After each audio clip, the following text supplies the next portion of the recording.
Red Bull's Max Verstappen needs clean races in Canada and Austria to avoid a one-race ban, following a steward's sanction in Spain for contact with Mercedes' George Russell.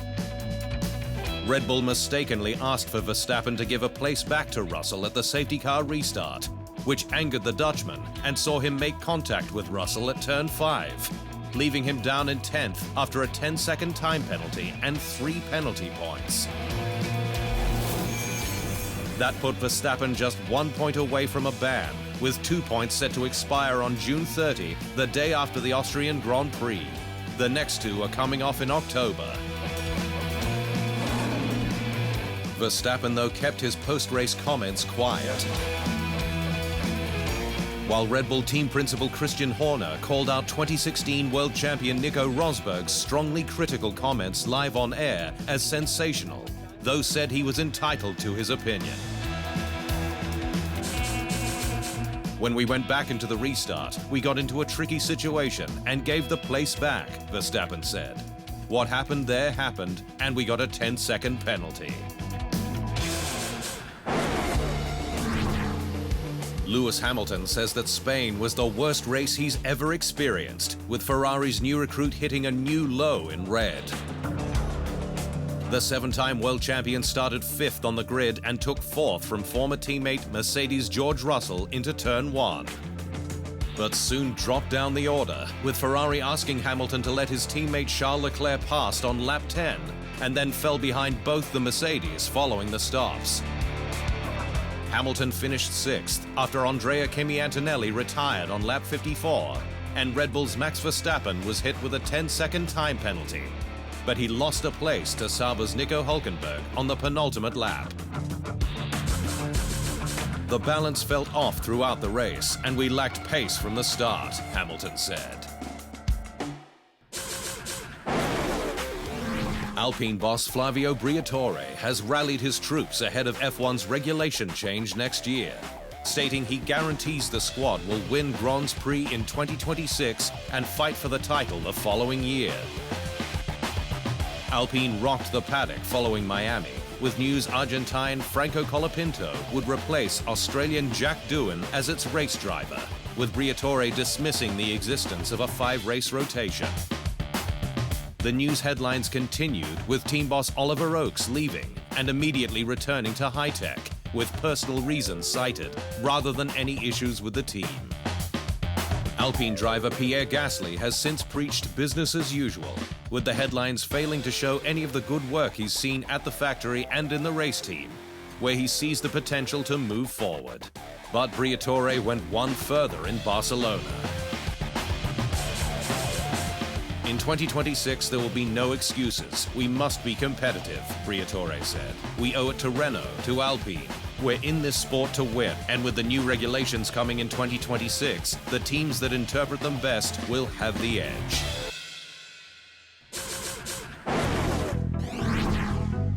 Max Verstappen is on course to remain at Red Bull Racing in 2026 should the 4-time F1 world champion fail to trigger alleged exit clauses before the end of this month's Austrian Grand Prix.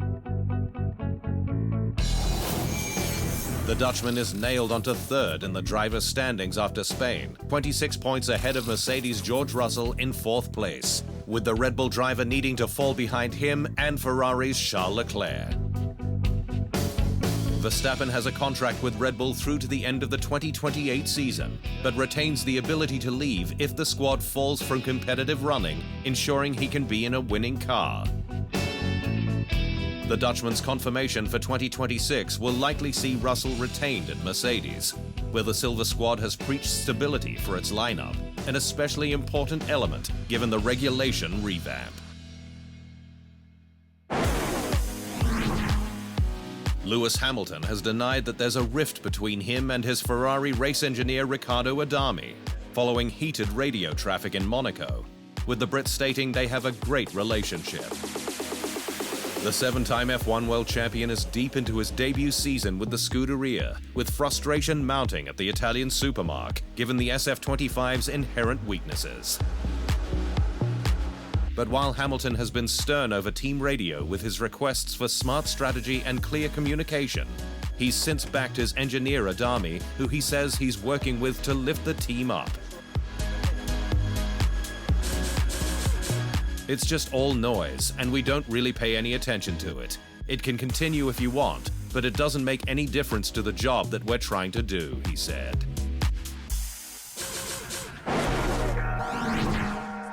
Sky Sports F1 commentator David Croft says that Red Bull made a mistake promoting Yuki Tsunoda in its fight for the Constructors' Championship. Red Bull reshuffled its top team lineup following China, with cash from Honda enabling Tsunoda to swap with embattled pilot Liam Lawson and from his home race in Japan. But since then, Tsunoda has scored just 7 points, 94 fewer than his 4-time world champion teammate Max Verstappen, who has notched wins at Suzuka and Imola in an identical RB21. And Croft says the world champion team deserves a far more capable driver in its second seat, one coveted by most of the grid.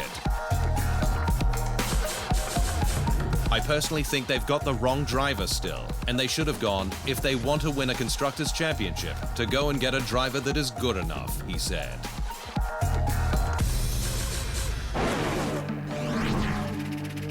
Racing Bull's racing director Alan Permane says Liam Lawson got his mojo back in Monaco following a tumultuous, uncompetitive start to his 2025 season that included a Red Bull demotion.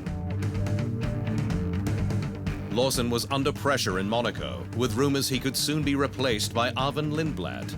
But Permane told official podcast F1 Nation that the Kiwi stabilized on the streets of Monte Carlo. I saw the Liam that we had last year back. You know, he's definitely had his head down a little bit. I know we've been saying he's fine and we've been building him up and that, but he had his mojo back and the car was working well. He was putting it together.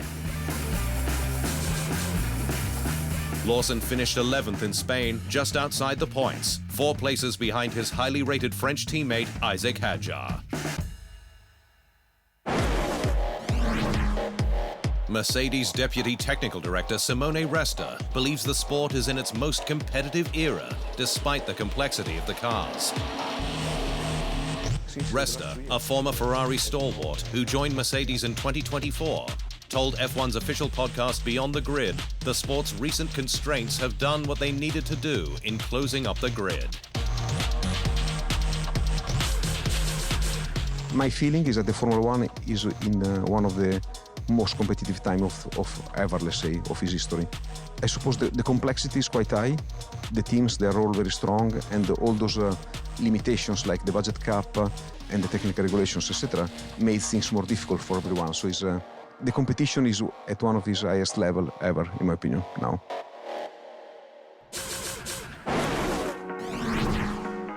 F1 Academy Managing Director Susie Wolff believes a female driver will eventually make it to Formula One, though she believes her series isn't just for promoting talent to the main game. F1 Academy took over the mantle of motorsport's all-female series from 2023, replacing the now defunct W Series. But while Wolff says a female F1 driver has to happen, she believes F1 Academy plays an important role in getting more girls into karting so that the level is higher once they reach her series. I think many presume that that will be our parameter of success or failure. But for me, that is something which I think will happen and has to happen and will create a lot of extra exposure for us and will be hugely beneficial in that we'll have a clear role model. But I still think we're a movement and not a moment. By existing, by changing perceptions, by creating role models, by allowing young women to see what's possible.